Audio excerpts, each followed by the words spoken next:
En su hogar se cultivaron muchos valores humanos: caridad, solidaridad, una fe firme y vivida en lo cotidiano, ¿no? Ahí podemos ver una foto de su casa natal y también una foto de Gimnich, de una parte de Gimnich en el siglo XIX.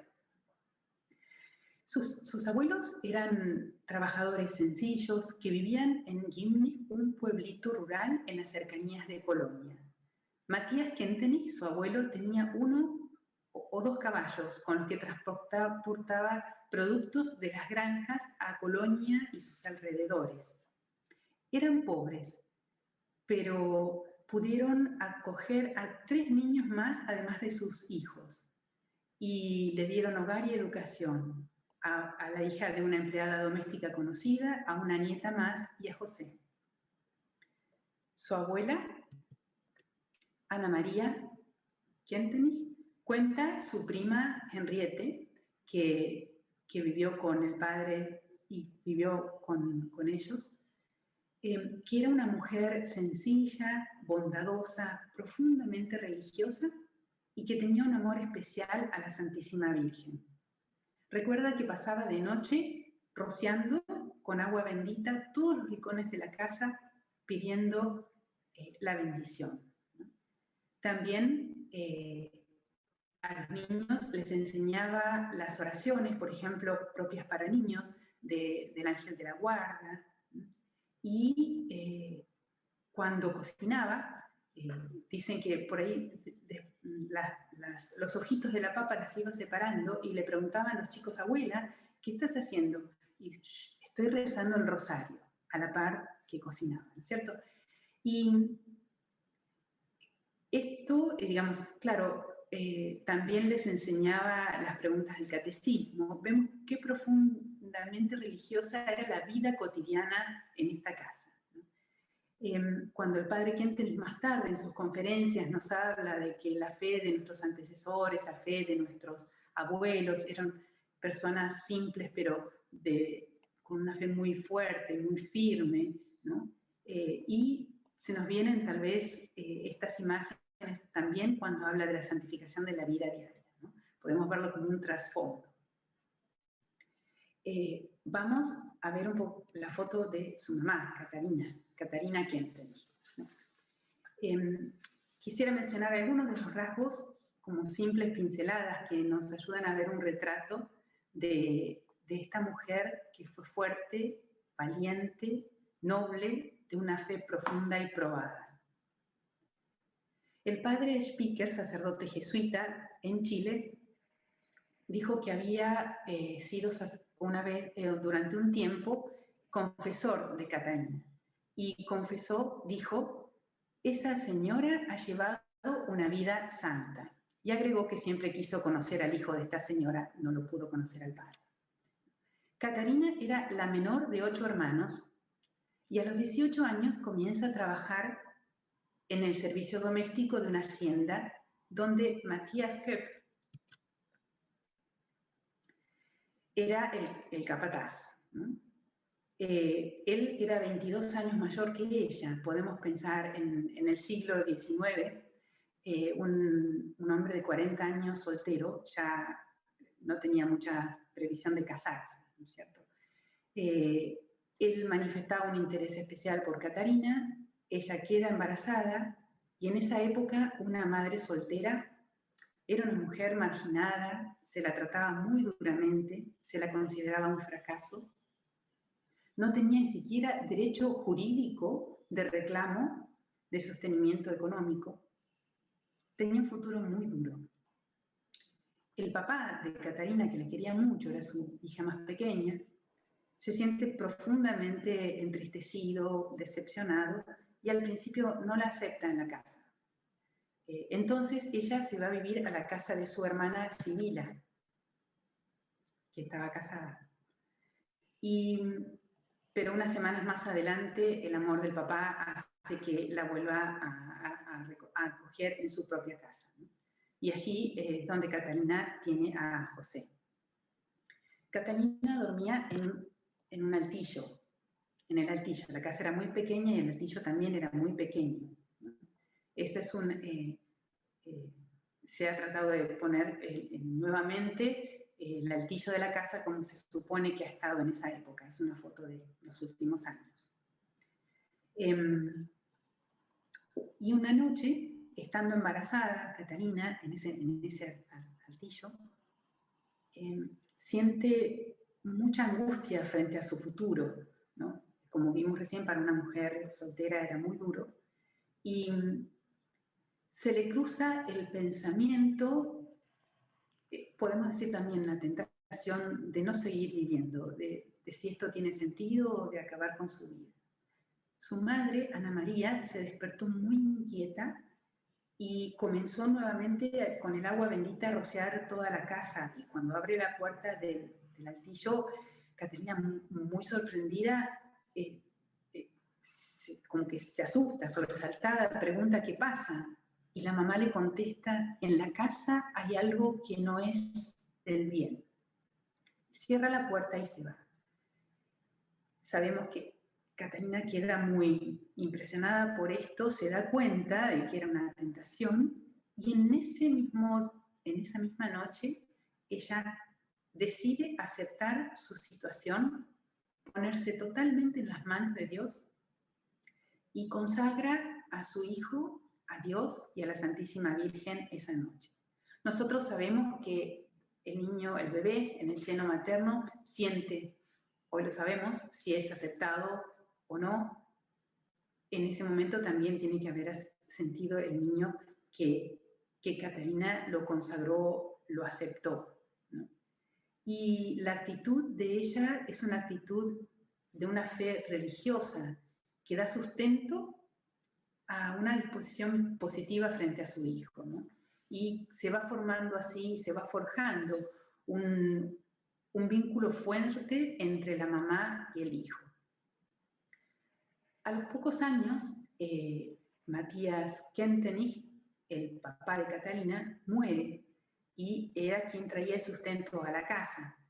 Entonces, quedan en un momento muy difícil y a Catalina se le ofrece un trabajo de cocinera en una familia de la nobleza. Ella lo necesitaba para seguir colaborando con la mantención de su hijo, Henriette. La abuelita todavía estaba con ellos, ¿no? Y la dificultad estaba en que no podía llevar al niño con ella. A Henriette sí, porque ella era más grande y podía estar como aprendiz, pero ella tenía que vivir en la casa con los demás sirvientes y el niño no podía llevarlo. Entonces Catalina lucha varios meses con esta decisión, no la toma así nomás, le resulta difícil separarse de su hijo, pero necesitaba el trabajo para vivir. Así que, aconsejada por su confesor de ese momento, el padre Augusto Sabels, que lo vemos aquí en la foto, que estaba en la parroquia Los Apóstoles en Colonia, le recomienda que lleve a su niño al orfanato de Oberhausen, en Alemania también, donde era para niños muy pobres. Seguramente han visto una de las fotos, ahora vamos a ver alguna otra.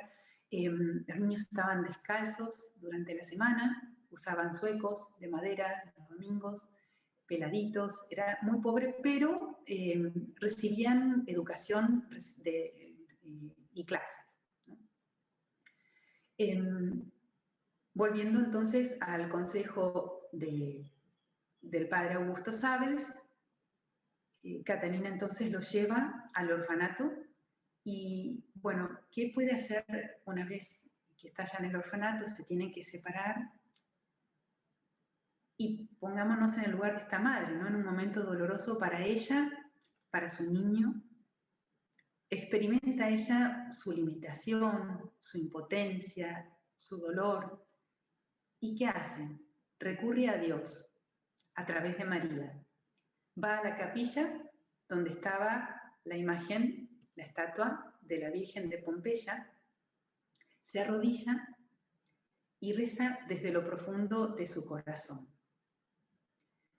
El pequeño capta con todo su ser no solo este acto de consagración, más adelante el padre Kentenich va a decir si fue una consagración, debe haber sido en el grado de inscripción, después vemos un poquito eso, sino que también él capta cómo su mamá, en un momento tan difícil, en un momento de dolor, recurre a Dios a través de María. Confiar, aceptar la impotencia y el dolor con profunda fe y confianza. Un fundamento muy firme e inconmovible en toda la vida del padre Kentenich. En el libro Bajo la protección de María hay un extracto donde el padre Kentenich mismo le cuenta a los estudiantes sobre este momento, ¿no? Y lo voy a leer. Hace algunos años vi en la capilla de un orfanato una estatua de la Virgen en cuyo cuello colgaba una cadenita dorada con una cruz. La cadena y la cruz eran recuerdos de la primera comunión de una madre que a raíz de una penosa situación familiar se vio obligada a dejar a su único hijo en un orfanato. Ya no podía seguir siendo madre de su hijo. ¿Qué hacer en medio de su angustia y preocupación? Va, toma el único objeto de valor que conservaba como recuerdo de su infancia, el regalo de su comunión, y lo pone al cuello de la Santísima Virgen con la ferviente súplica: educa tú a mi hijo, sé su madre, cumple tú en mi lugar los deberes de madre.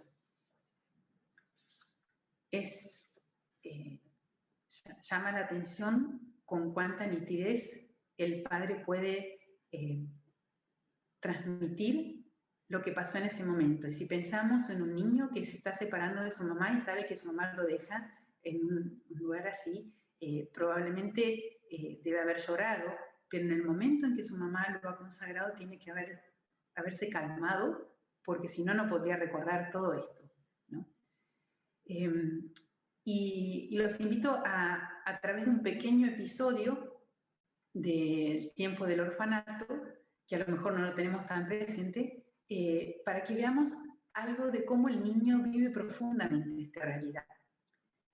La hermana Eutropia, de las dominicas de Arenberg, le contó a una hermana de María en 1945 lo siguiente: José Kentenich era parte del grupo de niños que yo debía cuidar. Tendría por entonces 10 o 12 años. Una vez entonces lo envió castigado al cuarto de lavatorios para que ordenara las cosas allí. Hacia la izquierda vemos un cuarto de lavatorio, ¿no? Más o menos de esa época. Y después dice entonces que lo envió castigado al cuarto de lavatorios para que ordenara las cosas allí. Como después de un tiempo no escuchaba nada, fue a ver qué hacía el niño. Y dice con asombro: lo vi arrodillado y orando fervorosamente como un pequeño San Estanislao. Dice que quedó muy impresionada y que lo contemplaba, pero dice, el muchacho ni siquiera advirtió que había entrado alguien, sino que continuaba orando muy concentrado. Dice la hermana que no se animó a llamarlo porque estaba tan concentrado rezando, ¿no? Y agrega que, bueno, que ya desde su infancia debe haber tenido una profunda vinculación con Dios. Lo que quiero decir aquí también es que sigue su vida normal, de niño. Sabemos que se escapa una vez del orfanato, intenta otras veces, lo traen de nuevo porque se había escapado y como tenía el uniforme saben de dónde es y lo llevan de nuevo al orfanato. Le habían dado un castigo, por lo tanto también hacía travesuras como niño, ¿no? Así que no es que él experimenta a María como una mujer maravilla que lo saca de todos los problemas y él vive en una nube, ¿no? Él sufre y vive como cualquier otro niño, pero ya comienza a tener una relación muy profunda, una vinculación con Dios desde el corazón de María muy profunda, ¿cierto? Esta consagración se convierte en él en una auténtica vivencia muy profunda y personal que él mismo va a expresar varias veces, por ejemplo, diciendo que María fue la maestra de su vida, ¿no? Ahora quería comentar algunos rasgos de Catalina, su mamá, algunos más. Una sobrina de ella, que tenía a cargo sus hermanitos, porque por la muerte de su mamá tenía que cuidarlos ella, le escribe a Catalina que le cuesta mucho criar a sus hermanitos. Y ella le contesta, entre otras cosas, antes de castigar al niño, que era una de las consultas que le había hecho, antes de castigar al niño, rezaría primero un Padre Nuestro. Miren qué sabiduría sencilla, profunda, maternal, ¿no?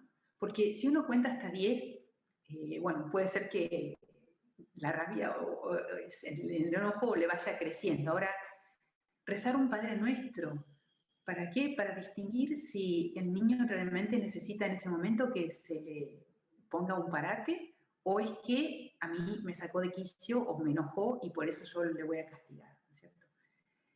En el libro Los años ocultos también encontramos una sola frase, pero de un contenido grande, que dice: la familia de Max Guillaume, economista privado del Estado prusiano, se convirtió al catolicismo, esta familia se convirtió al catolicismo por el trato con Katharina Kentenich. Esa es la frase del libro. Pero si nosotros pensamos que la mayoría de los países sajones, el ser protestante era, tal vez sigue siendo, visto como de mayor nivel social que ser católico. Recordemos, por ejemplo, que el primer ministro inglés en la historia británica, digamos, en toda la historia no ha sido nunca católico. Es más, ¿se acuerdan de Tony Blair? En 2007 se convierte al catolicismo, pero tenía que terminar su periodo como primer ministro, ¿no? Es decir, las carreras, todo estaba en estos dos países donde el protestantismo es como más fuerte y de más nivel social, es así, ¿no es cierto? Entonces, si uno dice que esta familia entera de la nobleza protestante en Colombia se convierte al catolicismo por el ejemplo de una empleada doméstica, madre soltera de ese siglo. Pensemos con cuánta solidez debe haber tenido su fe, haberla vivido, y la irradiación de ella, ¿no es cierto? Cuán convincente tiene que haber sido su vida cotidiana para que esta familia, por su ejemplo, se convierta al catolicismo. Después, otra de las dudas que por ahí podemos tener, sabemos que, porque ella misma lo ha dicho y por sus cartas, el tesoro de su vida fue su hijo. Y en la medida de sus posibilidades, se dedicó a él con amor, preocupación maternal, entrega, y no solo en los primeros años de su vida, sino también durante el tiempo de estudio y como joven sacerdote. Seguramente recuerdan algunos que ella juntaba entre sus conocidas y parientes un poco de dinero para ayudarlo a él a las revistas, a poder imprimir y mandar a los muchachos que estaban en la Primera Guerra Mundial en el frente la revista, ¿no? Así que ella se preocupaba de que él tuviera el dinero para hacer esto, ¿no? Es decir, entre Catalina y José Kentenich existió durante toda la vida una relación profunda y tierna entre madre e hijo. Una de las pruebas más valiosas en este sentido son las cartas de la madre al padre Kentenich que él conservó durante toda su vida. Y en los escritos de José en la adolescencia, por ejemplo, pensemos, cuando uno piensa, a veces hay una foto en la que él y ella están sentados en un banco y están separados, es una foto, están muy serias, y bueno, algunos piensan, a lo mejor entre ellos estaban distanciados. Uno puede pensar muchas cosas. Lo que sí sabemos a través de sus escritos y de sus poesías, de lo que él ha escrito para sí mismo, que no ha habido ninguna ruptura en la unión, en el vínculo entre ellos dos. Al contrario, cuando él escribe, en su primera comunión, que ahora el 25 de abril va a ser una fecha de recordar su primera comunión, él le dice a su mamá que quiere ser sacerdote. Y él nota que su mamá como que se opone a la idea. Sabemos después que, claro, se preocupa la mamá porque en ese momento no se aceptaban en los seminarios diocesanos niños, hijos extramatrimoniales, ¿no? Entonces iba a ser un problema para él. Pero en todo caso, José se da cuenta que, bueno, que hay un problema y él escribe una poesía más adelante donde le dice a Dios, por favor, en otras palabras, está en el libro Los años ocultos, pero algo así, por favor, te pido, le dice a Dios, que cambies los sentimientos de mi mamá, porque debo ser sacerdote, quiero ser sacerdote y no quiero herir los sentimientos de ella, ¿no? Imagínense un adolescente que esté enojado con su mamá porque no lo deja hacer algo, que con tanta nobleza y con tanto cariño diga a Dios, cambiarle los sentimientos porque no la quiero herir, ¿no? Bueno, en todo caso, digamos, todo lo que tenemos por escrito de estos años muestra que su vinculación siguió.